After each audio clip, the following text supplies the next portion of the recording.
السلام علیکم۔ اردو نیوز کے ساتھ حاضر ہیں۔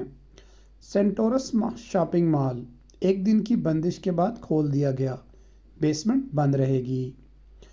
وزیر اعظم پاکستان شہباز شریف سے پاکستان کے زیر انتظام کشمیر کے وزیر اعظم تنویر الیاس کی تکرار کے بعد اسلام آباد میں سینٹورس شاپنگ مال کو بند کیے جانے کے 24 گھنٹوں کے اندر ہی کھول دیا گیا ہے۔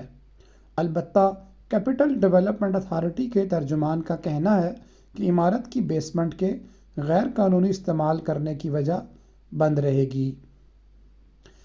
کیپٹل ڈیولپمنٹ اتھارٹی CDA نے گزشتہ رات کو سینٹورس مال کو سیل کر دیا تھا۔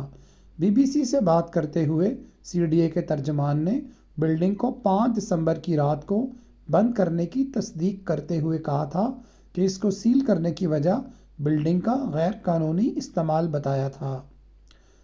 ترجمان نے بتایا تھا کہ بیسمنٹ میں جہاں پارکنگ ہونی چاہیے وہاں بینک بنے ہوئے ہیں۔ سینٹورس شاپنگ مال پاکستان کے زیر انتظام کشمیر کے وزیر اعظم سردار تنویر الیاس کی ملکیت ہے۔ سردار تنویر الیاس کا تعلق پاکستان تحریک انصاف سے ہے۔ CDA کی جانب سے شاپنگ مال کو بند کیے جانے کے بعد لوگوں نے احتجاج کیا اور جناح ایونیو کو کچھ دیر کے لیے بند کر دیا تھا۔